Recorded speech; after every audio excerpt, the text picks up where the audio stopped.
Contact light. Contact light.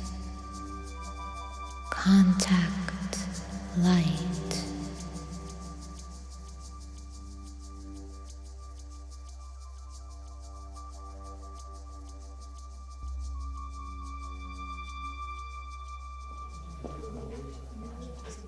Lepo pozdravljeni in prisrčno dobrodošli v galeriji Jakopič.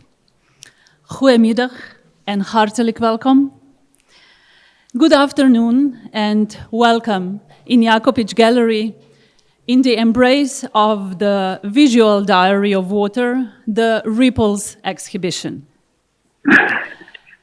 I would like to express my deepest gratitude on behalf of our gallery, the Museum and Galleries of Ljubljana, as well as our partner Nor Images, for your presence here today, dear speakers, as well as visitors, live and online.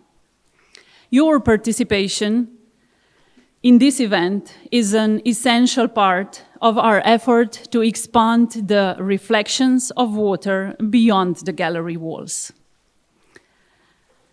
As we were preparing the Ripples, we thought of Slovenia and the Netherlands as partner countries, recognizing our shared connection through water. Slovenia is the first European country that enshrined the human right to drinking water in our constitution, while the Netherlands has an incredible history of water management that continues to this day. Therefore, my first request for collaboration was extended to the ambassador of the Netherlands in Ljubljana, Johan Verboom, who was incredibly open and helpful in bringing this event to fruition. Ambassador Verboom, we would be honored to hear your thoughts on water as a great connector and its significance for our two countries.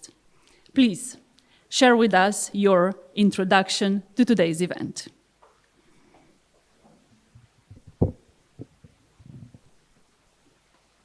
A bit higher, the microphone. Huh?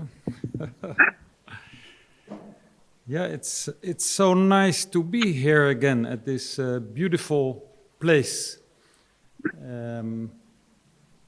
Also, the way it has been established, it's really very beautiful. My compliments. And I was here in February to participate in the opening of this beautiful exhibition. And now we even have the owner or the organizer of the pictures with us, Kadir van Lohuizen. Digitally, he is with us. And as the pictures come from the Netherlands, from Nor Images, from Amsterdam. So this event fits so nice in this period where we give a lot of attention to water. And well, that is also why we have Mr. Vlaanderen, Niels from the Netherlands, the water expert. And I'm very pleased that also Ambassador Miškova is here, both just fresh from New York, where they were at the water conference. And we will hear more about that. I have to say, as an ambassador of the Netherlands, being here since almost 2 years, that the relationship between the Netherlands and Slovenia has never been better. And it's not because of me, but sometimes things happen. And at all levels, the relationship is really very, very excellent. Last week, I was in the Netherlands. I was there for our yearly ambassadors conference. And as a normal part of the program, we go to our highest boss, who is His Majesty the King, in his palace in The Hague. And we always have a meeting as ambassadors with him. And when he saw me, he said, Slovenia. Only last week, I was in New York and I met your president, President Piers Musar. And I had a really very pleasant discussion with her about water. So that was, for me, it was a very nice symbol of the excellent relationship we have at all levels between our two countries. We are both, we are having many similarities, I think. We are both a bit small, relatively small, beautiful. You have a lot of mountains, we are very flat. We are both very interested in water and dealing with it. So many similarities. The water conference in New York was really historic in many ways. Not only was it the first UN water conference in 46 years, it also yielded a lot of commitments and agreements. We will hear a lot more about that afterwards. Those are very important in reaching and fulfilling the Sustainable Development Goals, which we have agreed upon as a world. When I was here in February at the opening, I mentioned already a little bit about the importance of proper water management for the Netherlands. It's extremely important as we are struggling a lot with floods. And it was this year that we remembered that in 1953, a big part of the Netherlands was flooded in the south, and many people died. And as you may know, about 50% of the Dutch population is living under the level of the sea. So that is quite special. But at the same time, we also experience droughts with, well, we are an agricultural country, and the droughts have a big impact on the crops. And so we have quite some problems with water, and we have to deal with that. And that made us, I think, innovative, that made us creative, and that is also, well, I think an exhibition like this, it happens in the Netherlands because we are dealing with water all the time. Actually, I think there are very few countries worldwide which are not struggling with the lack of water, with shortage or too much water or pollution of water. We all have our share. And that is also why we have worked so hard as the Netherlands, why we found it so important, by the way, together with Tajikistan, to organize this UN Water Conference earlier or last month. I have to say also in the Netherlands that we are very happy that Slovenia was so active, that you were present there at the highest level, that you were very active in many ways in the conference, and I want to commend Mrs. Ambassador Miškova for that, for the really very good job you have done. You have worked so hard as well. My compliments. Yes, why not? And I'm going to close also with a big thanks to Mrs. Maria Skocier for organizing this very beautiful event, very timely, and now this side event, maybe some more. It's really very, very nice. Thank you so much. And thank you all for your attention, and I'm looking forward to the inspiring discussions we will have. Thank you.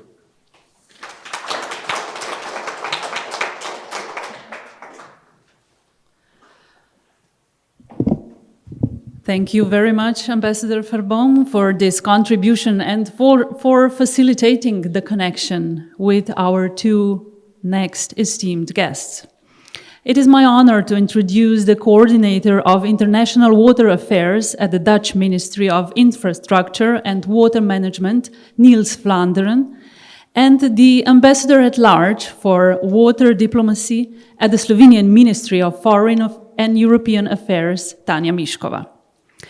They both recently, as told before, attended the Water Conference of the United Nations, which was held in New York on the occasion of International Water Day 2 weeks ago.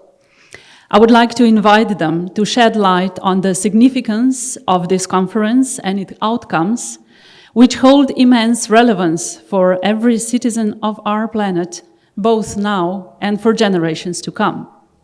Hence, Mr. Vlaanderen and Ambassador Miškova, be so kind and share your perspectives and the key takeaways of this second ever water conference.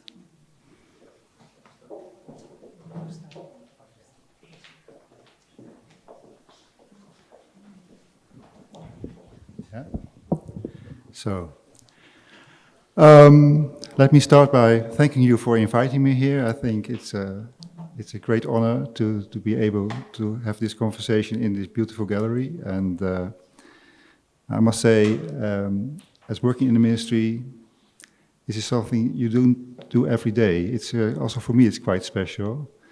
But I feel the sense and the, how you call this, the warm heart towards water, which you can see all around you, and I think part of what we wanted to achieve with this whole conference, more awareness for water. And as the ambassador already told you in his opening words, the last UN conference on water was in 1977, 46 years ago. And why this conference? Because, well, there are many conferences every day, and why was this conference also for the Netherlands so important?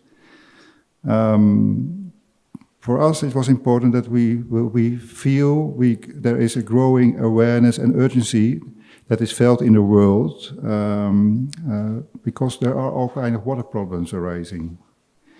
And when we look at the Sustainable Development Goals, we realize that we fail on climate when we fail on water. And I think more or less we fail on all the SDGs when we fail on water. And when you really realize that, then why did we wait 46 years to organize a conference on water? It's also because we think that often water was treated as a very local issue. But that's no longer the case. We realize there is connection with global processes in the hydrological cycle, but also processes in our economies. The value change, we often see that there are a lot of projects exported that use a lot of water, and they are exported from water-scarce region to relatively water-rich countries. And the last few years, we saw the flooding and the droughts in Europe, so we felt also there the effect on our economies, but also I think it created also a political awareness. Now going back to this UN conference, we had some goals, some principles which we think were important to make this conference a success. And there were three principles. It should be inclusive, it should be action-oriented, and it should be cross-sectoral. Inclusive both in terms of the conference itself.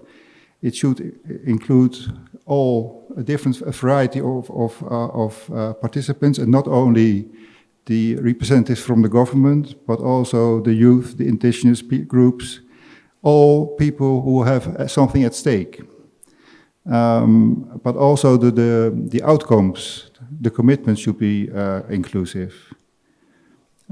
It should be action-oriented, because we can talk a lot about water, but when it's not implemented, I think we are not successful. So it should really lead to something in the real world. And cross-sectoral, because a lot of decisions on water are taken outside water. When we think of agriculture, there's a lot of water industry, but also the relevance for our biodiversity. So all these items say, well, we have to look beyond the water part. And that's what we try to achieve during this conference, to include all these different groups and interests in the conference. Now, when we look at the outcome, because that was the real question, what is the outcome of the conference? Well, first of all, I think we succeeded to attract a lot of participants in New York, but also online. There were more than 6,000 participants per day at the UN headquarters, with 1,200 newly accredited stakeholders groups, amongst others a lot of indigenous groups. Maybe there could be more, but at least it was different than a normal UN conference. There was different participation. Also, there were more women groups, there were more youth attending, and also have their events, and also in events you saw more of these groups participating. So not only white, female, 50+ men behind all the tables. Maybe it can be better, but I think we make a start there. There were more than 140 countries represented at ministerial level or higher. Well, you said already our king, but also your president attended the conference. When we started with this process, we had to work with, in technical terms, a modality resolution, which was very limited in ambition. And what we, as the Netherlands, also created is this water action agenda, with voluntary commitments to create a coalition of the willing. And with this action agenda with voluntary commitments and a PGA who used this hammer to announce that this water action agenda was adopted by the General Assembly, this water action agenda got a semi-official status. Yeah. And with over 700 commitments, it can become meaningful. But then it's up to us to find a way to get them implemented, to find a way to have this accountability mechanism so it will be followed up and really we can see how we're progressing. And well, of course, we have, as the Netherlands, we had commitments, but also I had a quick scan. I saw at least that Slovenia also contributed with at least 8 commitments to the water action agenda. And I know there's one on artificial intelligence too. Next to that, the Secretary General supported the idea of a special envoy on water. And it's a first step towards an institutional debate within the UN regarding the position of water within the UN system. Because water is one of the 2 orphan SDGs. There is not a real place in the UN for water. There is not one organization with mandate. The mandate is scattered around more than 30 UN organizations, which is difficult to have a strong voice for water in the UN. And it's also not helpful to, what we also realized during this conference, there is not a regular place for water, so you have to fight with other agendas, which is I think, given the importance of water, I think it's not the right position at this moment. And the last thing I want to mention here is that the Global Commission on Economics of Water launched their intermediate report, Turning the Tide, a call for collective action. And this commission stressed that the hydrological cycle must be recognized as a common global good. The debate is not finished there, but I think it's an important signal which they gave, and I hope it will mature and also it helps our debate on water. Now concerning the follow-up, of course we have to bring water into international processes like in climate, in biodiversity, in energy, but also the SDG Summit and the Summit of the Future. But we start with bringing the outcomes of the UN 23 conference to the HRPF in July this year. And that's also the moment where we have a first stock take on the commitments of the water action agenda. And it's also the way the HRPF in July, I think it's the momentum to continue the institutional debate on water within the UN system. Now I turn to you.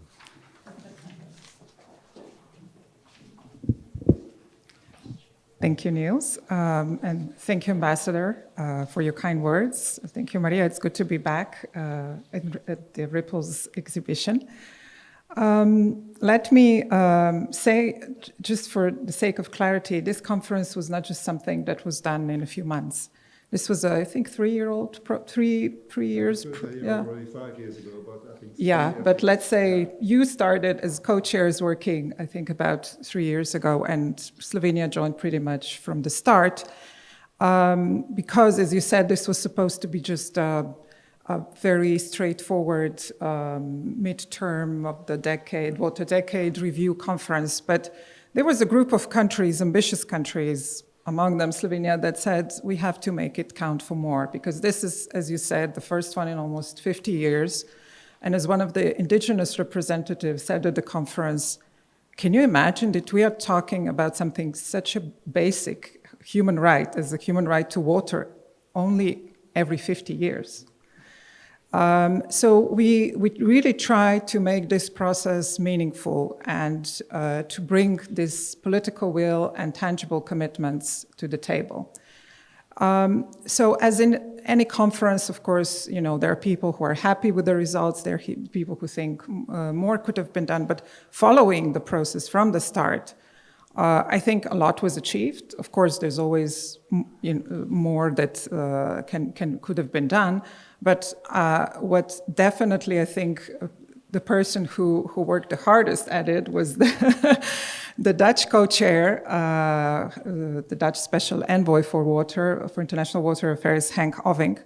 I don't know a person so energetic. I've never met, and I don't think I ever will. I think he really sweated blood and tears to make this conference meaningful and raise the attention globally for this issue. So just, I think we shouldn't take too much time from the panel, which I'm sure will be very interesting, but just to say in terms of Slovenia's impressions and if we are happy with the conference, from this 3-year perspective, definitely. 3 years ago, human rights, transboundary water cooperation, gender equality, water as a global common good, this was something that was not on the table. So now we had these discussions clearly and loudly, and a lot of countries talking about these issues, and I think this is crucial, very important. There were topics like water and peace, which are still not there, but we'll keep trying. And of course, we would have liked to see more cross-sectoral presence at the conference, because water people talking to other water people, that was never the goal, but it's difficult. So this was the end of a three-year process, but it's also, we see it as a beginning, because now it set the stage, it put the water high on the political agenda globally. But now we have to keep this momentum. We have to savor this energy and channel it into the direction that will reduce the water gap that is looming out there. As the UN says, in just 7 years, the gap between the water demand and the water supply will reach 40%. So we have no time to lose. And I'm happy to see that a week, like the next week after the conference, again, the group of ambitious countries sat down and started talking about what's the next step. Yes, one is UN Special Envoy, but much more needs to be done. And the next conference should definitely not be in another 50 years, but possibly in 2 or 3 years, and then regular conferences from there on. So I'll just finish by saying why this event, why this topic. Throughout these 3 years, I attended many water events. Some of them with Michal Brenčić. Michal, where are you? Yes. And I often heard, including from Michal, that water science is more often than not misunderstood, not understood, not well received or misinterpreted often. So I was really keen to see how art can help in communicating water science.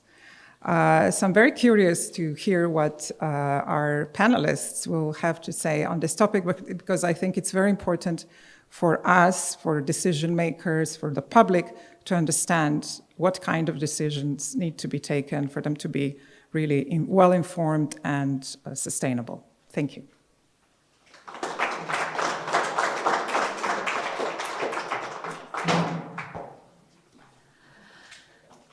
And thank you to all three speakers so far. Now I would like to move to the second part of this event today, which is the roundtable discussion that we titled Water, Science and Art, Communicating Science of Water and its Importance through Visual, Artistic and Media Language. Together with Mr. Vlaanderen, the scientific part of the discussion will be represented by Dr. Michael Brinčić, a hydrologist and professor at the University of Ljubljana. And we also have two speakers on the side of art, as mentioned before, that is photography and visual language speaking here. Ms. Eva Petrić, a Slovenian intermedia conceptual artist who actively works in New York, Vienna and Ljubljana. Her video you might have been able to watch on screen before, and we will also show it after this event again. And of course, Mr. Kadir van Lohausen, photographer and Noor Images co-founder from Amsterdam, who has traveled extensively across the world, documenting human struggles related to water conditions for decades.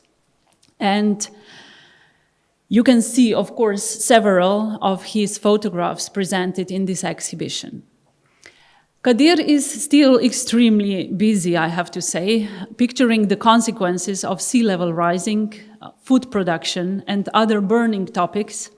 And we did both invest a lot of effort to bring Kadir to Ljubljana today for this event. Unfortunately, he has just returned from Kenya yesterday, and we could not find another flight to Ljubljana, and this is why we included Kadir online. Maybe, Kadir, you can say hello on our screen. We will follow you on Zoom. Or yes. Yes. Hi. Yeah, good afternoon. Sorry for not being there. But let's say it's better to do this on Zoom and not flying to Ljubljana, right? Exactly. In this context. Yes, this is also more sustainable and aligned with the upcycling concept of our exhibition, right? Exactly. Let's say so. So the discussion will be moderated by Maja Ratej, a journalist at RTV Slovenia, who reports on several ecological, scientific and climate issues. One more thing, as you probably have noticed, we also have a graphic facilitator, Ms. Lara Kastelitz, with us today, and thanks to her, we will be able to enjoy and share the harvest of this event long after it is over. She is going to create the, not the soundscape, not the landscape, not the waterscape, but the graphic scape or the graphic poster, which will be a proof of this discussion today. I would like to invite our guests to join us here at their panel. And Maya, we pass the microphone to you and your guests, and for you, just enjoy the exciting talk. Thank you. Okay, Maria, thank you very much for this wonderful presentation. I was pleased to hear so many news and so many new things about the conference that that just finished in New York.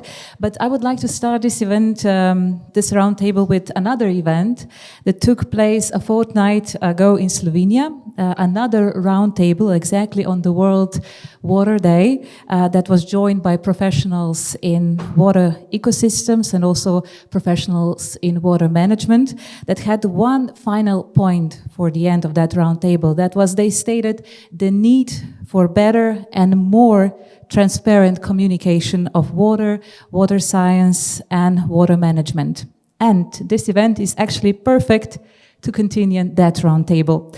Effective communication plays a vital role in shaping public perceptions of these topics. I believe that misconceptions could be better addressed, evaluated, or reflected upon. And this is why I'm particularly pleased that we have the opportunity to focus on water communication this time. All the panelists were already presented by Maria, so I won't stop there. I will just give you a microphone and a challenge for the beginning. Before the event, I poured the water in your glasses, and I would like to ask you kindly to watch, to look at that water very close. What do you see in that glass? What do you see there? Very shortly, just to introduce yourself so that we can hear what are you actually thinking about water. So, Mr. Vlaanderen, maybe I'll start with you. I see an invaluable resource which I care of and which I want to work on. This is what drives me. I will not say day and night, but especially during the day. Thank you. Mrs. Petric? So I see as satisfaction, so refreshment, nourishment, and feeling good. At the same time, also fragility.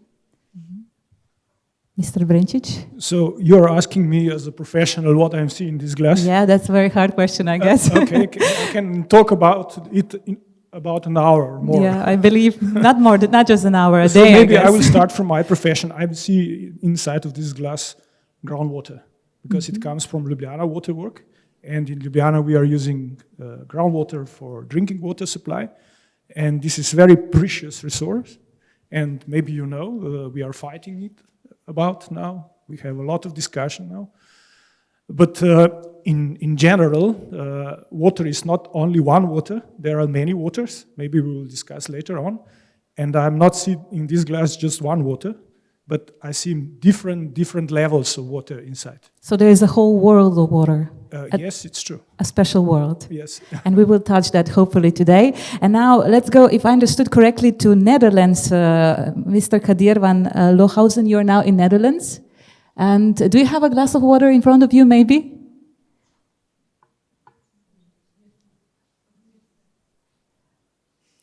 We don't hear you. Maybe just turn on your microphone. Now it's better. Microphone. Yes, I'm in Amsterdam. I quickly poured myself a glass of Dutch water. And it's an invaluable source. I live on the water. I live on a boat. I grew up with the water because I was a sailor before I became a photographer. Many of my projects and stories I do are related to water, either scarcity or too much. Mm-hmm. Well, now let's just continue with you, Mr. Lohausen. Your work represents a significant part of this and the heart of this current Ripples expedition now here in this gallery. I'm curious about your motivations for devoting so much time, energy, professional passion, money as well to water as a photographer. I heard that the rising sea levels were an eye-opener for you, but why is water so important to you that you devoted your whole professional life to it? Well, I wouldn't say I devoted my whole professional life, but I worked on this topic for the last more than 10 years. So it's definitely a very important topic to me.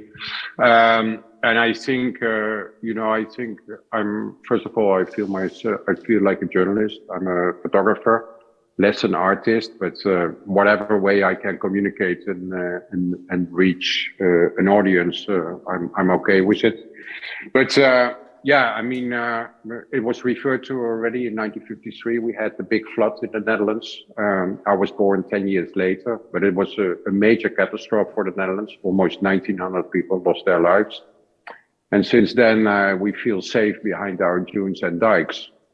And on this project, I actually wanted to show, because also I assumed that a rising sea level is a problem for the next generation or the generation afterwards, and this is not really affecting people now. So this was really a project which was exploring and showing how many people in coastal regions and on islands are already affected, and that there's no time to lose. If I present you a little bit, following the rising sea level all over the world, you traveled from from Greenland to Panama to Kiribati, Fiji. Then you also present us that the rising sea level is also a problem, for example, in Great Britain or in Miami Beach, in United States or in Boston and so on. So you met so many people that are affected by rising sea levels. Before at the beginning of this conversation, we present how we look at the water, at a glass of water and so on. But how did you feel that those people that are so much affected by water, how do they feel about water? Because I guess they have this urgent fear in themselves to relocate themselves soon in the future. So what is their interpretation of water? Well, first of all, I want to stress that, the climate crisis doesn't make a difference if you're rich or poor or in which country you were born. So as you are saying, I mean, this was also about the US and the UK, specifically because I wanted to show that this is happening across the globe. And often we assume that it's a problem in Bangladesh maybe or in the Pacific. But when we talk about ourselves, we don't really recognize the issue, including the Netherlands. So initially, the Netherlands was not even a chapter of this project, but it became because I think we are thinking that this is not going to happen to us because we are great in water management and coastal management, and it will. Yes, it will. It will. It's already happening, and I think we will hear this also through this event. We have a wonderful opportunity to finally meet science and art at the same table. This is something also unique for me. And Mrs. Petric, I would like to ask you now, what do you think art can do hand in hand with science to make to make communication about water better? So what is the power of art in this field? So I think, art is something that is created by people, humans, and for humans. It is a particular language based, of course, on conceptual things and contexts, but also and mostly on emotions. And for me, I mean, art is a way also of studying my surrounding and the relationship I have to the surroundings. So one way I would describe, when we look at a beautiful ocean, we can all relate to this feeling of vastness that it gives us. So, and when we stand on top of a beautiful mountain, there's also a certain feeling we are endowed with. And I would say this feeling is the connection of us to nature, which we are a part of. And we will never be greater than nature itself. Because we are it and dependent and a small thing of it. So I think it's so important that art has the ability to, in a way, save and also stress these kind of emotions. And until we feel things like, that the urgency of climate change literally on our skin, it's very unlikely that we will go out of our comfort zone. And we do need to go out of our comfort zone. We need to feel things, literally. So for me, art has been a way of, I'm always inspired by statistics and hard facts and how to make them lyrical, how to give them emotion and have people internalize them. I really think it's a powerful tool that everybody can understand. It goes beyond language of words. So when we think about communicating water, we need to think also about what does actually water mean to us? What is the value of water? And with this perspective, I would like to discuss with Professor Vrencic. So the value of water in Slovenia, as we've heard today, water represents an enormous value. We included it into our Slovenian constitution. We value it, but do we actually understand it deep enough? I mean, sometimes I have an impression that this valuation is more or less plain, without proper reflection. So what kind of value does water present to us? Thank you for the question. First of all, maybe I will start a little bit from another point of view. I will explain that I'm hydrogeologist, so I'm a specialist in groundwater. And so if I'm talking only from my profession, then I will talk about groundwater. But when I'm dealing with groundwater, and this was also experience in the past, I found out that the water is not just a matter of narrow profession, but you have to look a little bit wider. And so with this question you're asking me, I'm somehow stepping out from my profession because I have a very special view on this, because I'm dealing really with a matter, and the one hand side and the other side, I'm also exposed to other questions. And this, as you say, value. What is value of water? In this area, or in Slovenia, we are, I don't know why, but we are very often connecting value of water with the economical value. But it's not true. We have many different values, and these values can be spiritual value, it can be, let's say, cultural value of water, it can be even historical value of water. And so it means, and at the beginning I already said that we have many waters. Of course, as a professional and as a scientist, this is, how to say, a heretical approach, because we will learn in schools that water is the liquid which is pure, without taste, but there is not such water in nature. So there are very different waters, and so it means because we have very different waters in nature, but not only in nature, but also in urban cycle. And maybe sometimes we are talking also about sociological or hydrocycle, and so inside of the society, from that point of view, we see that we have different waters, and of course we have also different values. And if we look to the, let's say, somehow history, how we start talk about the value of water, this was somehow started by the international politics. Why? Because we realized that we are not treating water well. And so if we want to treat water well, we have to understand its value. And this value is multi-level value. I would like to remind you of that comparison of that Mr. Adam Smith made about the diamond and water value. This is also interesting because, yeah, you can tell us more. Yeah, I think that this Adam Smith paradox, this is so-called paradox of value, it's a paradox which is silo thinking about water. It means if you are, and this is the problem, if we are talking about the water just from the point of economical point of view, it means that this is true. But if we look outside, so it means what does water means in general, and what does it consist, this is not a paradox. Because water is very essential. And it's also interesting if we look to the ancient philosophy.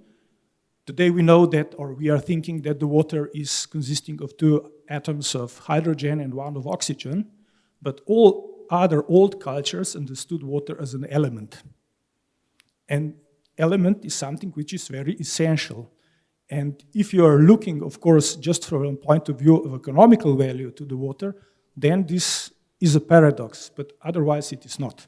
But can you present us that paradox for those that don't know it? What is that paradox like? Yeah, this is the, what is paradox, or what is this Adam Smith paradox? Yeah, that one. That paradox, it is very well-known paradox in in economy, and it tells us approximately like that there is a paradox because water is for free, and the diamond, it is for very high value, economical value, but at the same time, diamond is not essential, but water is essential. That's the paradox. You were nodding, Mr. Vlaanderen, when your predecessor, Professor Brencic, mentioned the economization of water. And this is one of the fears now that we are talking, that this capitalization, economization, monetization of water. So how we will deal with this as an international community when this fear is quite present? of course, when you have take a very narrow approach, very narrow mainstream economic approach, you have this risk that it's only what are the financial values which take into account, what are the benefits and the costs. But in economics, there are different approaches, and there are more approaches where you have the total economic value, which also include cultural, historic values, and so on. So it's very much depending on which approach you take. There are approaches which really can include all these values, but the trick is how to take these values into account in decision making, in politics, because there is the narrow approach. They think, okay, what does it mean for my GDP and so on? When we have to broaden that discourse. And I hope also with this UN conference that a part of the success is that it is seen that there is a more broader approach needed. And I hope that will help understand that we not only look at it from a purely narrow economic perspective, but you have to include all these other values, but also the traditional way of looking at water into decision making. And how that has to be done, I think that's a process we have to go into now. So, Mr. Vlaanderen, we already heard today from the Mr. Ambassador's speech, and after that from the special Slovenian envoy as well for water, that water is becoming more important in international affairs and diplomacy. For example, now was the water conference in New York. Next climate summit in Doha in November will also pay a greater attention, I would say, to water. There was also this high-level panel on water that took place during 2016-2018.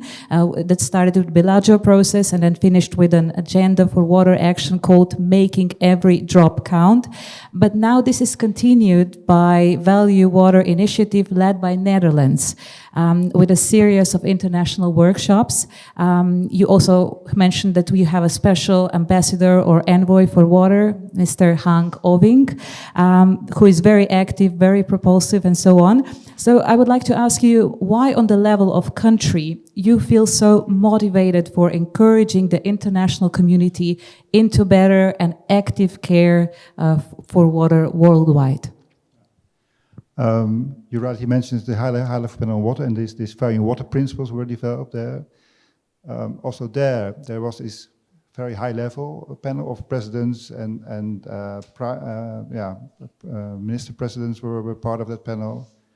And when we had this final report, we said, well, it's very nice to have this final report with all kind of principles, but it's very important to think how this could be applied in the real world. And that's why we started this Valuing Water initiative to explore how it could be done. And it's a struggle, and it's not so easy. And I'm involved in we call it journeys, because we start a project but we don't know where it ends, because it's depending on what's going on and what are the questions asked by the local stakeholders.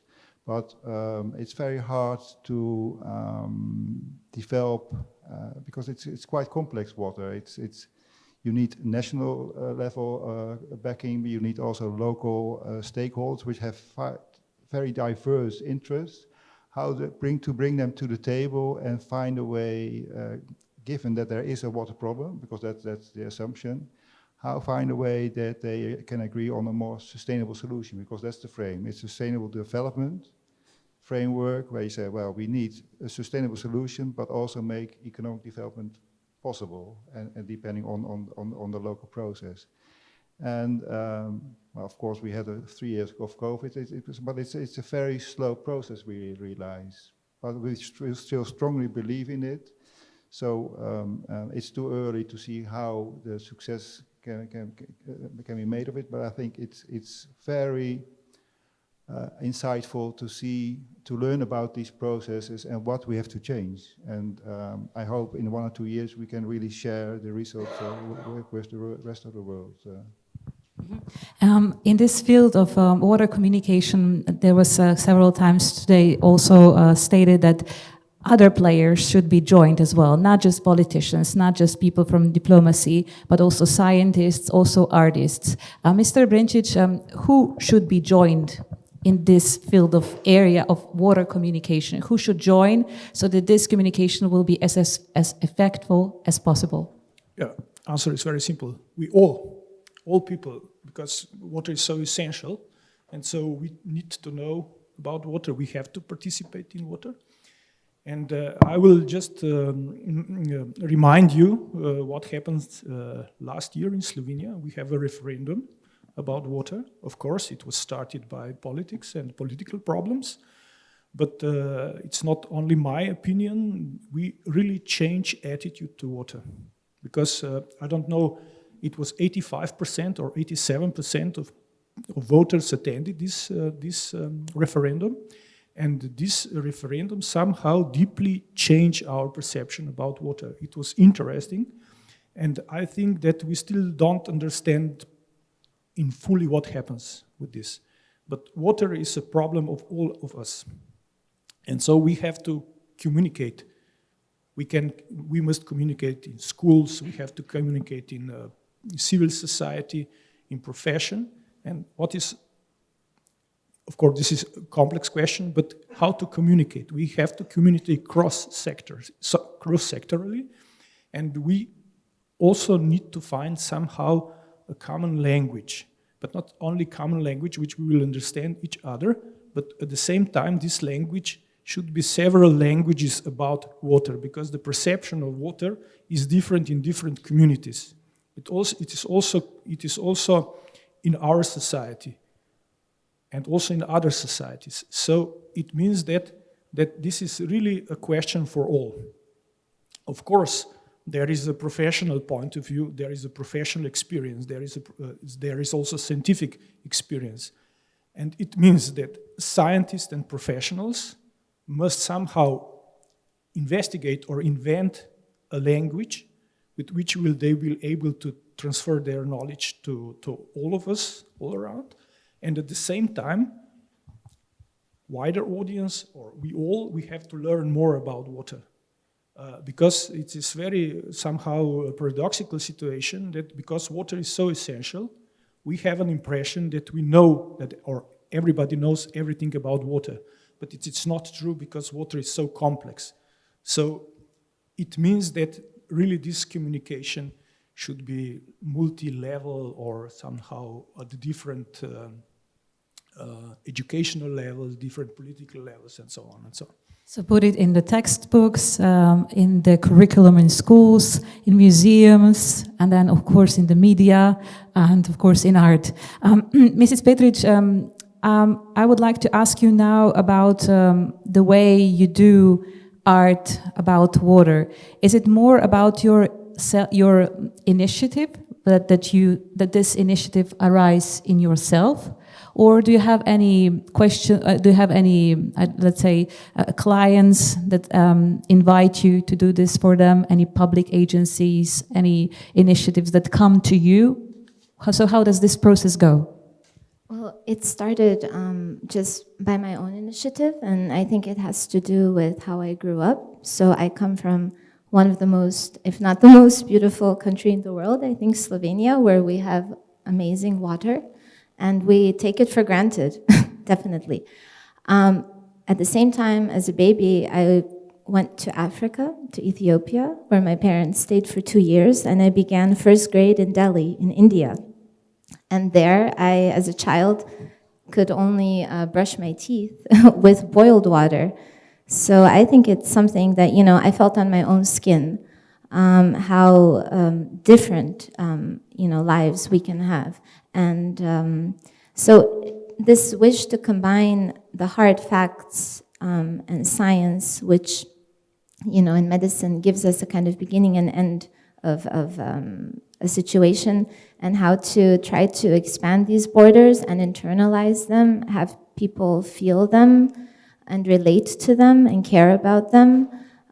Expanded also to works that I do, and one of my projects was actually for the International Water Day in Dubai last year.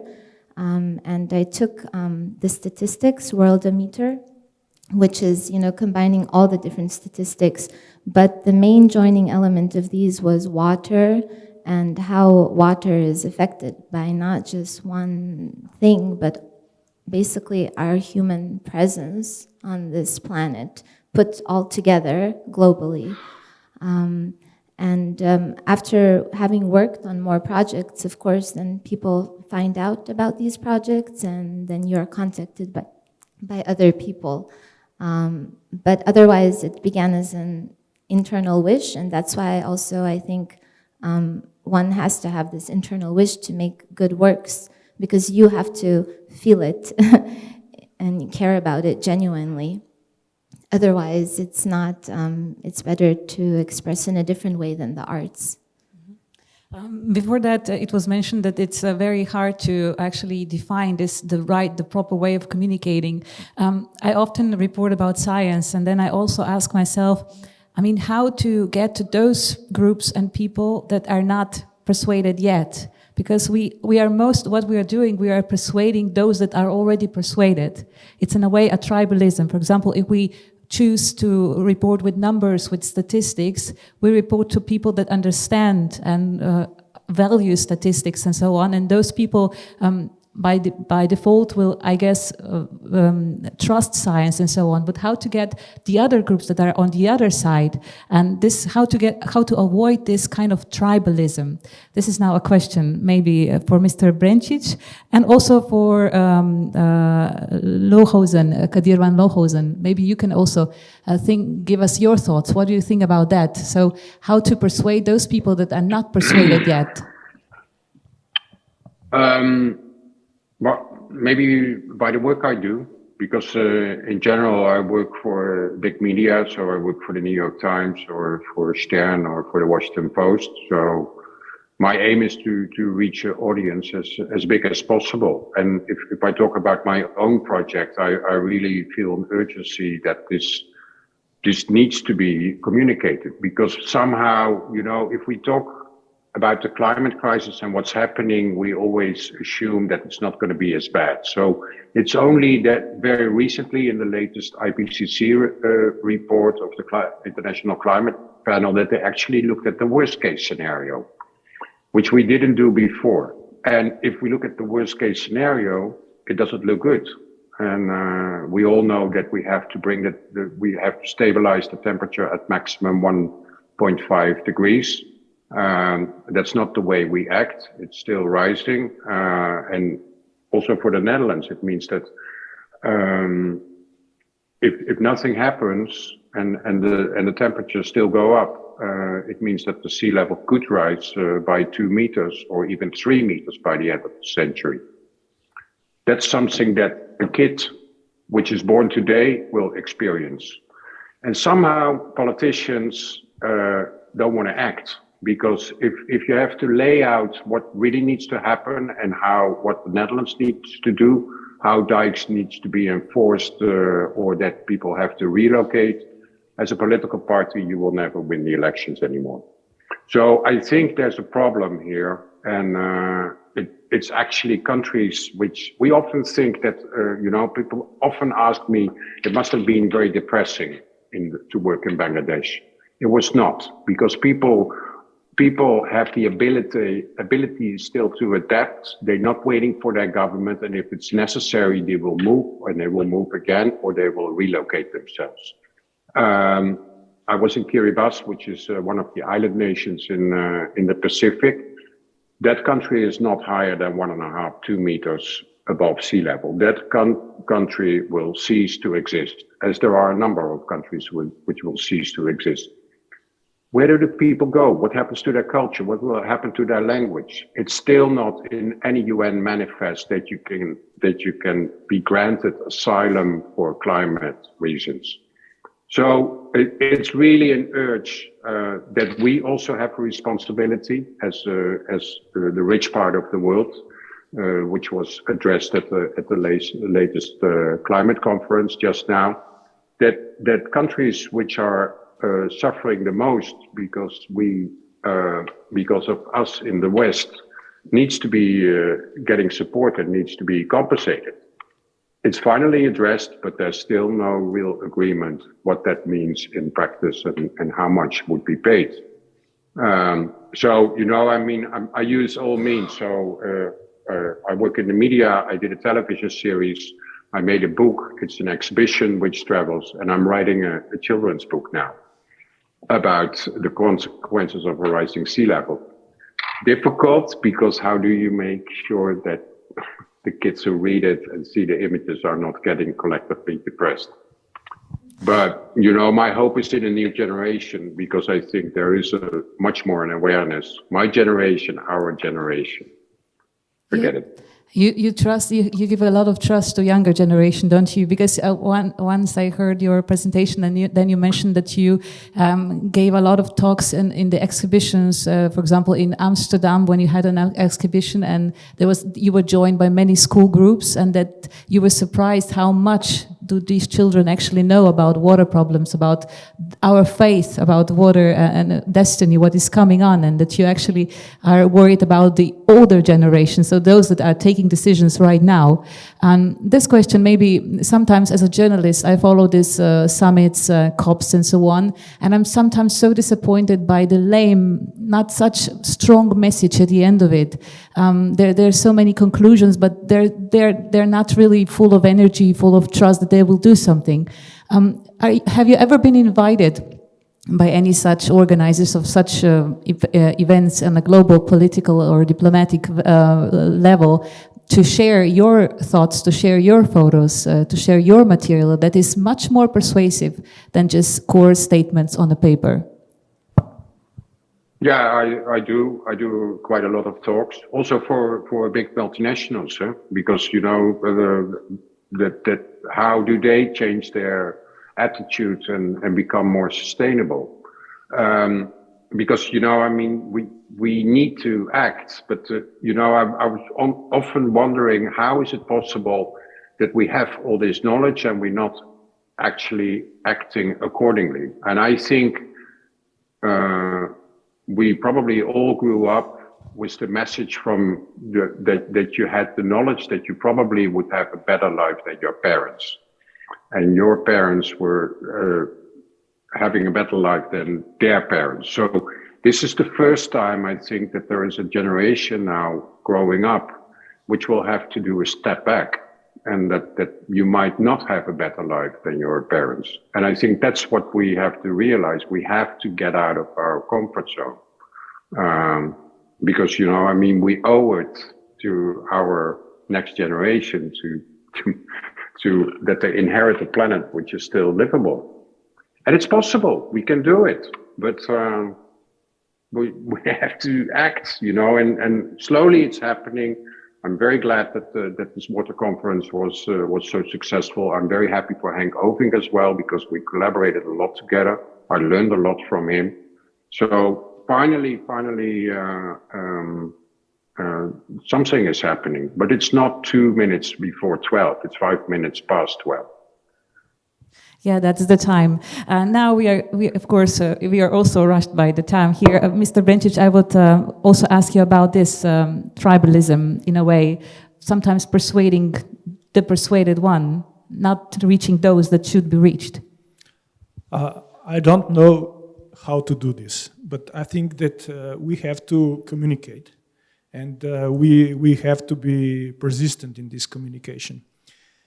I'm recently very often faced with different media, and what I find out that maybe from some point of view, it is more important to talk with this, let's say, yellow media than with serious media as a scientist. This is somehow paradoxical. Why? Because it's easier to talk to serious media because they understand you. But so you should do the water sensational story or something like that? No, in the sense of the sensational story, but you have to put a lot of effort to explain them, details. You have to be simple, but not oversimplified. So you really need to put a lot of efforts in this, let's say, alternative people who are thinking differently. It's very difficult for scientists to do this, but I think that we have to be very persistent and try to communicate with them. very often to me happens that, I said, again, I have to repeat all the times very simple things, but I think that we have to do this. According to the discussion from before, it's also my opinion that we are already over the tipping point. So we have to act immediately. Somehow we are acting already. We are acting too slow, but at the same time I'm optimist because I believe in people's imagination and power to invent things, and I think that it's not maybe a moment that we will do this in very near future, but it will happen. That's my opinion. But of course, we are over the tipping point, and we have to do a lot of action, a lot of things we have to do, not just as we are talking about, let's say, in all around the world globally. We're very often talking about, let's say, deforestation here in Slovenia, in Brasilia, the problems with drought in Sahel and so on. But we have also problems here. And that's also important thing, that we understand that we have problems here also, not just very far away. And that's very important to understand this. Problems with water itself, yes, like not just year. Problems with water. Water is just one agent of the climate change, but as an environment as a whole. As a journalist, I'm curious about when you observe what is in the media. What, in your opinion, are the most common misconceptions of water in the media? Yeah. Oh, it's again very interesting question. I think that one misconception is, I will be a little bit provocative, that water is oil of 21st century. Another misconception is that there will be no water anymore. And that the third misconception is somehow in our region that water is for granted. May I explain a little bit about this? When we are talking about the water as an oil, we are not understand water. Water is not economical good. It is not economical good, but it is something which is very essential. So it means that we cannot have commercial activities with water. Water is something we should understand as a part of us and as a part of the environment. So we cannot sell it, and water. The question of water in the relation to the people is always a local problem. Another thing is that there will be no water anymore. I'm always joking as a geologist. We have water at the same amount last 3.5 billion years. Yeah. So the amount of water on the earth is the same as it was today, or 1,000 years ago, or billion years ago. The problem is, what we don't understand is that we don't have infinite resources with the clean water. So what we are doing, we are polluting water, and we will not have enough clean water. That's the problem. And the resources will be empty, it's wrong. Water will be still there, but depending on what kind of chemicals and ecological status. And the third thing is that water is not for granted. Even in Slovenia, we don't know this, or we very often misunderstood and forget this, that even only 100 years ago in Slovenia, we have a lot of problems, for instance, with hygiene of water. We have so-called hydric epidemics. And we are forgetting very often this, and we are also forgetting very often that we have also problems with water. Maybe journalist knows that there were some problems, let's say, near Celje, there were a problem near Loški Potok, and so on and so on. We have these problems, and water is not for granted. Of course, we are used to do this, that every morning we wake up and open the tap and water flows up and we can drink it. But we don't understand as a general, as a public, how complex are these systems and how much energy is put in this, that these systems are working. So maybe telling stories about that could be also effective in communicating the water science with public. Mr. Vlaanderen, the Netherlands is often cited as an example of effective water communication due to your innovative approach to water management and emphasis on public participation and engagement. So can you give us an example, for example, of the solutions and ideas that you have implemented to successfully communicate water management and water science recently, for example? Some very good examples. We would like to also learn from you. I think some of the elements were already mentioned in this conversation, so it's not so brilliant, invented by us. I think it's also a kind of common sense. Of course, I work in a ministry, and we then have a policy, but then, okay, we also understand, because we have a political boss, he has to explain to the general public why this is necessary, the awareness, the understanding for the general public. And for instance, we had a big program on adapted to climate change. So there is always an explanation needed why this is necessary, why to spend so much money on these policies. And of course, when you have such a big program, you think, okay, how to communicate this program? And there are several avenues which are used, and that's one, of course, using the arguments, have kind of meetings and explain, but also use, photography, films, and so on. But some years ago, when we were aware that we had really to adapt to climate change, we also start with a program which we call, it's in Dutch, waterbewustzijn. It's water awareness, more or less. And also developed all kind of school materials. So every secondary school, when you look at the geography books, textbooks, you see there the newest water policies, also how to adapt to climate change. So last year I had to practice the geography exam with my eldest daughter, and I found a lot of work which I work on in this textbook. So it's a way to create this awareness also with the younger generation. And when I talk about the younger generation, and I look back to the UN Water Conference, what we did is stimulated a lot of youth organizations to become active, but also use their networks to send out a message what is needed for the water, or for their water problems. And I think also that's a way of, because they have different ways of communicating, I think also that can be a very effective way to communicate the messages on water.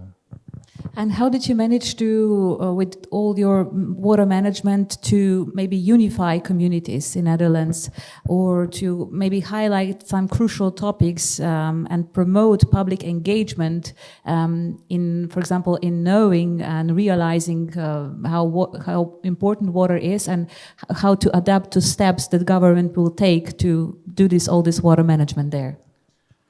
I'm not sure that we can unify communities, but I think there is a general awareness that in the Netherlands we have no choice. We have to manage our water, otherwise a large part of our country is not there. So I think that's something always in the minds of people, so that is really helpful. But also there, we can't take it for granted, because we need, in the longer term, we need also the support from Parliament. So we have to keep explaining why it is necessary to convince people that we invest so much in water and not in, for instance, health service. So that's always a struggle, and that was one of the risks, which also was seen by the OECD some years ago. And then we started a campaign also that the general public realized there is always a risk, especially in the Netherlands, for flooding. So we have to be aware and we have to invest. So that's the way of thinking we try to stimulate. We have to stay active in our water management. And I think this first-person approach is important, so that one can identify with the problem. Like with the climate change, we have this Greta Thunberg. She's the first-person approach. We can identify with her fears, with her generation. We need to find something like that with the water as well. We thought about it, and but that's not so easy. And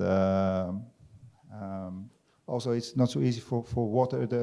We also were thinking, well, maybe we need a kind of goal like we have with the climate on CO2.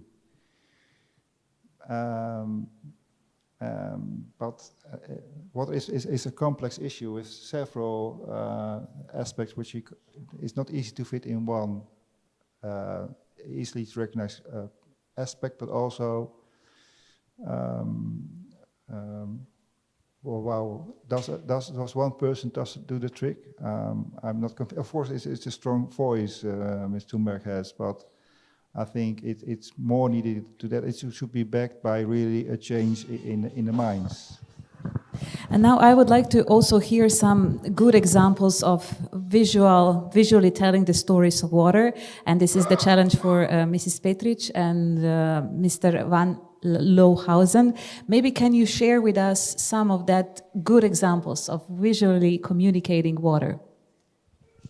Maybe just to say one word into the before discussion, I was thinking when you were speaking, there are so many value systems of water, and I mean, as horrible as the situation looks of the future, water is actually one of the main ways which, you know, can really unite people, and maybe is the only way that we can get all a really greater universal collective awareness. And I always think, and I'm fascinated over and over, you know, our planet is known as the blue planet, right? And the astronauts who have had the ability to look at our Earth from a, I would say, greater collective perspective, always, you know, speak about this feeling, right?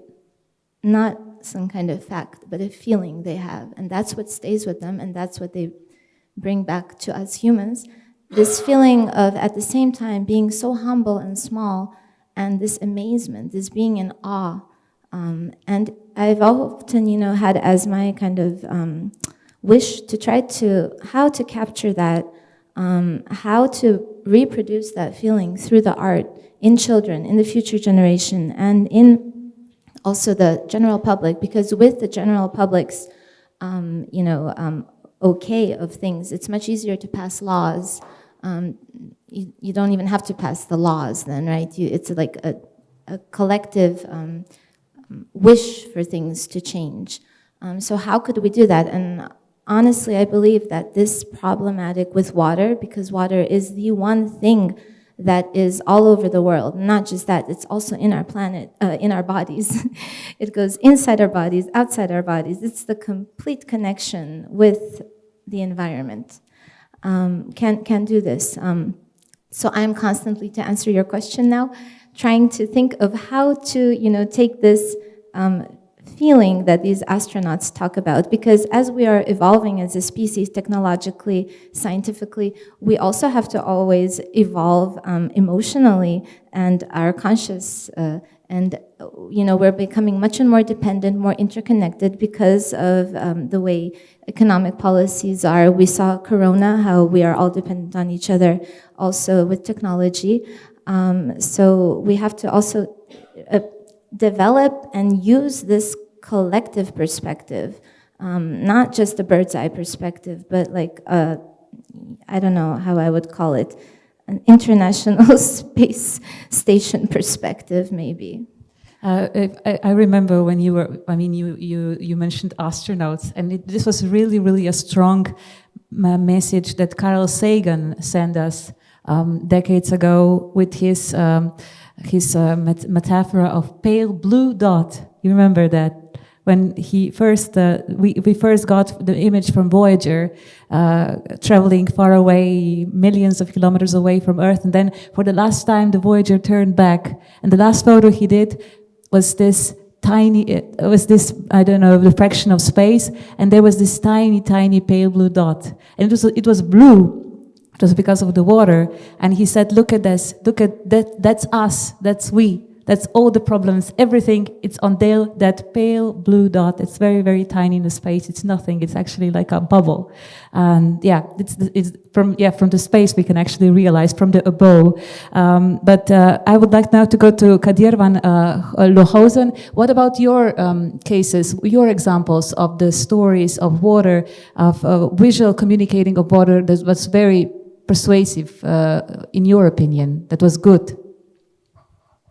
In the meantime, I was looking at, I have my book here, so I was looking for an image, which actually, I'll show it to you because it's what can you see it?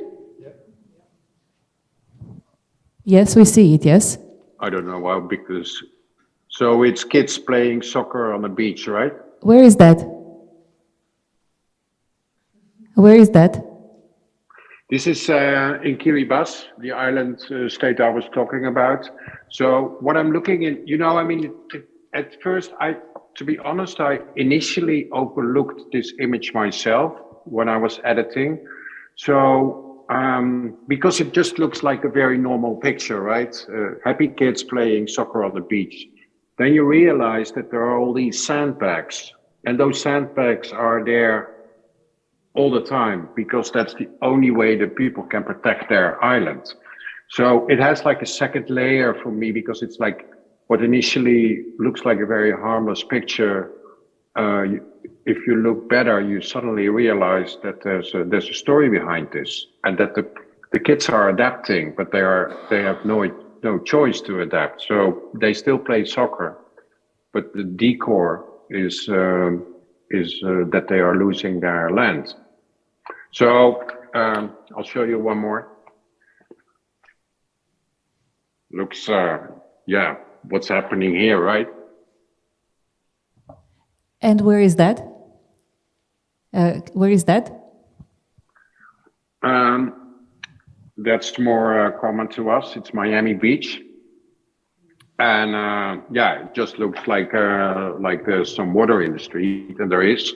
They have a special wording for this. They call this sunny day flooding in Miami.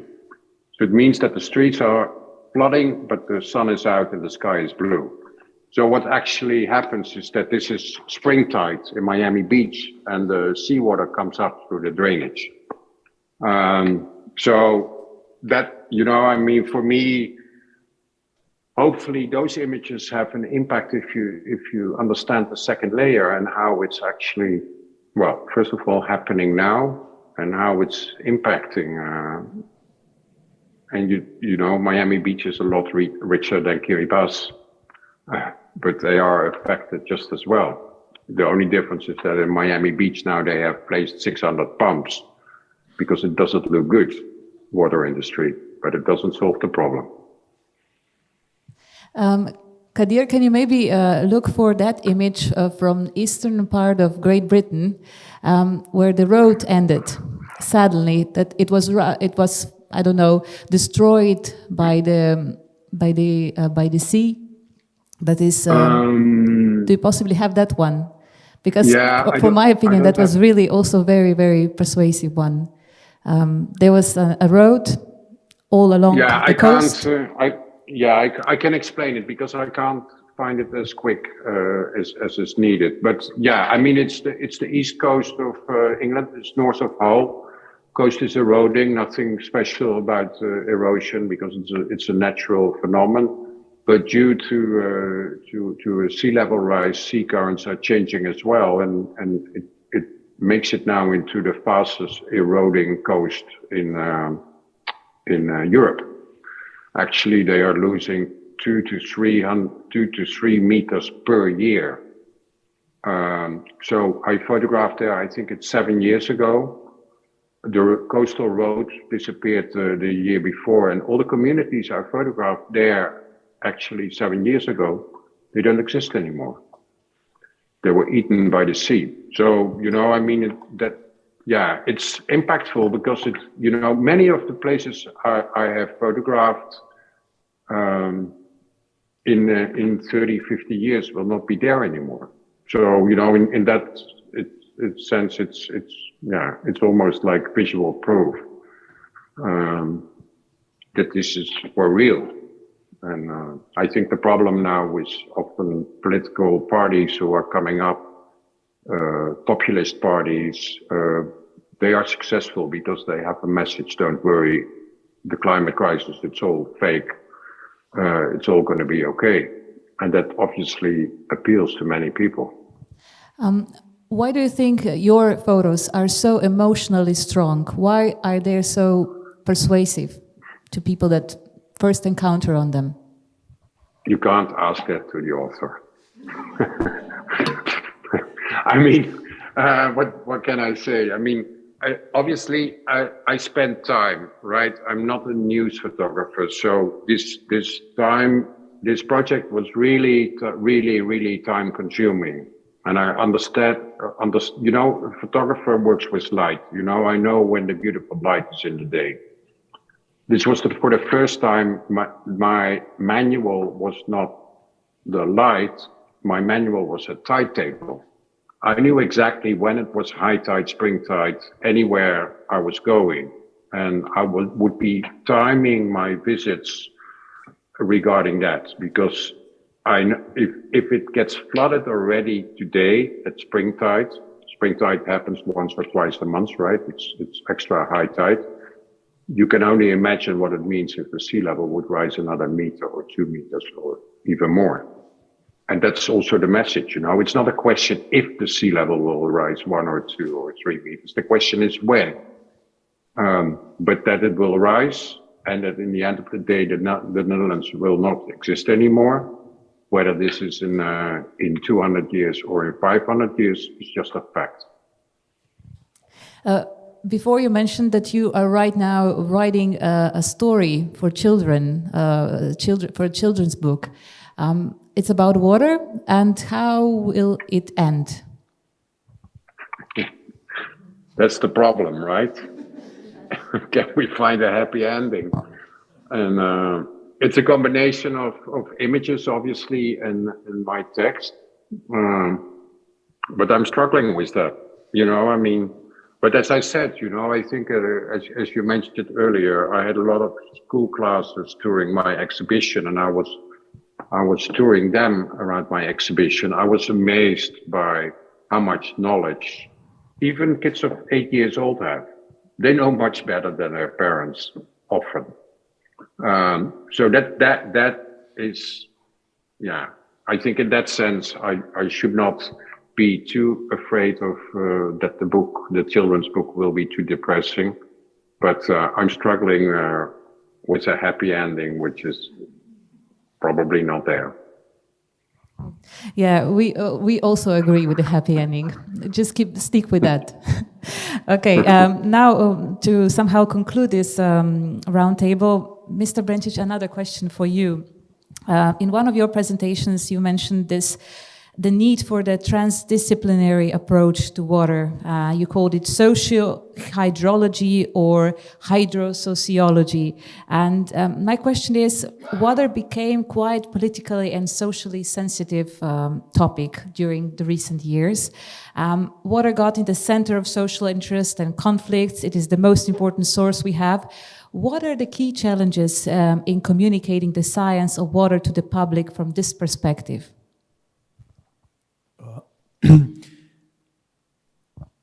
It's a really difficult question, but I think that it's very much related how we understand water. So science should help us to understand water. And for instance, during my experiences with the media, I have very strange experience that they are often asking me wrong questions, and then I am realizing that I am giving them wrong answers. It's metaphorically speaking, but it is very important to learn from each other, because it's not only the scientist who is talking about the facts. It is also important how the receiver will understand your facts. And in water, when you are talking about water, it very often happens, and we already discussed this, and it was mentioned several times, that water is something very emotional. So it is really interesting when you are talking about the water, everybody somehow understood this from this point of view. And when there are emotions, it's much more difficult to communicate facts out from that. And it's also interesting, when I said they don't understand my answers, this is the result of this, that they have some preconceptions. Sometimes they even expect the answer, but my answer is then wrong for their perception. And so they very often interpret by their own what I have said. So I don't have a recipe how to do this, but as I said, I see only solution that we are communicate, that we repeat these facts again and again. And I see really, and this was also mentioned today during this discussion, I'm very optimistic about young generation. So we have to talk with younger people, not only with my students, but also with younger people. And there is very interesting experience from Slovenia with wastes. How to recycle wastes. We older people, let's say, we are not used to do this. But then people from kindergarten are coming and say to granny or to father, look, father, you have to separate your waste. And so maybe the solution is that we have to push more effort in young generation, in children, in middle school children and so on. So this is the way maybe we have to do. But then for the scientists, this is very difficult to explain very complicated facts. I'm very often quoting Milan Vidmar. This was one very famous chess player from before Second World War, but maybe it is not so well known. Professor of electrotechnics. Yeah, he was a professor of the electrotechnic, and he was very good writer, philosophical writer, and even popular science writing. And in one of his books, I don't remember which one was that, he said that it is the most difficult thing to explain complex scientific facts to the plain people. And at the same time, he said that you have to be very responsible when you are doing this. And this is also the problem of the scientists sometimes, that they are communicating very difficult things because they think, okay, you should understand this. Before you ask me, when you say how should we communicate with the alternative groups, I want to say with the equations, but of course not. So we should find some ways out how to communicate, and I'm very often promoting also this, that we scientists, we have to also develop the way how to communicate. We have also to research this and to investigate how to communicate complex scientific facts also with the public. And this is very difficult because, just a second, I want to say I'm learning things, let's say for years. I'm now working 30 years on problems of groundwater. And how can I explain these things which I learned 30 years to somebody in 5 minutes? It's impossible. But sometimes it is just with a core one image that it's true. That could be an alternative for maybe loads and loads of books. But before you mentioned this, an interesting thing is that how the message transforms from the one that sends it to the one that receives it. This is actually a philosophical question. One branch of philosophy, it's called hermeneutics, deals exactly with that. So what comes out of message when it is put out of the one from the author to the receiver, and there is several transformations are on that way, and we really need to think carefully about the situation and the discourse that receiver is actually in, and then think very carefully about what kind of message we will give from our perspective. I really recommend one book from the author. He's a British journalist called Alok Jha. He was many times in Slovenia, and he wrote the Water Book. And there he stated so many interesting facts about water that you're really astonished by this ordinary thing in your glass, but he mentioned so many, he listed so many of them. And one of them is this, that water is intrinsically linked with being human. We are almost entirely made of it. A human fetus is 95% water. The water content of an adult liver is 73%. That of the nervous system tissue is 84%. Our planet is 7/10 water. Until recently, scientists thought that water was a fundamental condition for life. Water molecules helped create the earth, life on it, and us. We have built our worlds, and we ourselves built of this remarkable substance. So maybe this thought that we are really water. So I really thank you very much for this, for being here, for listening, and a big applause for the panelists that joined me here in Ljubljana, and also Kadir van Lohausen in Netherlands, in Amsterdam. And Maria, the final word to you. Well, it is like there is nothing else to add, but on the other hand, there is so much to think about and to act. I can believe that we are doing nothing else with this exhibition in this gallery but our basic duty to open the space, to consider what our role in society is, what is our responsibility, and to hopefully really write the happy ending for the generations to come. Let's believe in happy endings, and there is absolutely nothing else to say than thank you so much, Kadir, for being with us. I actually just thought of the happy ending.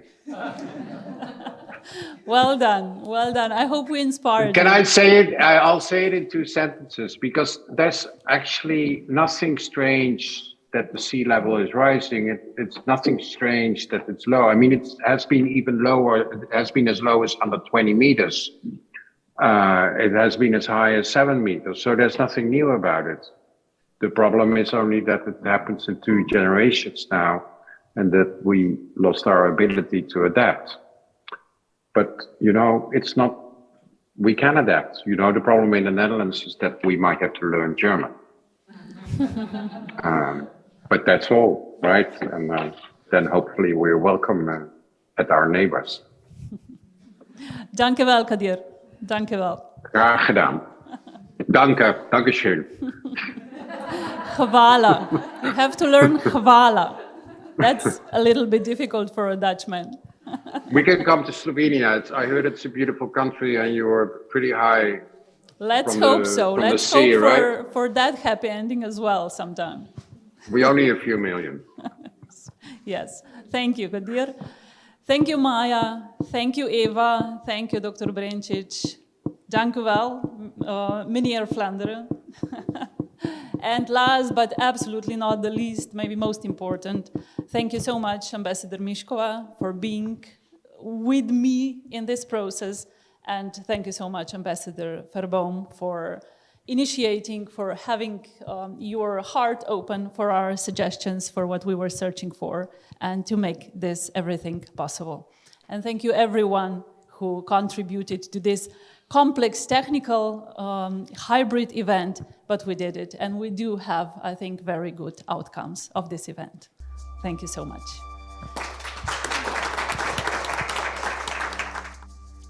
Contact light.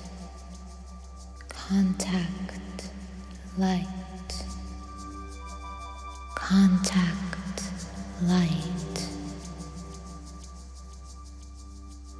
The carbon in our apple shadow galaxies were made in the interiors of collapsing stars.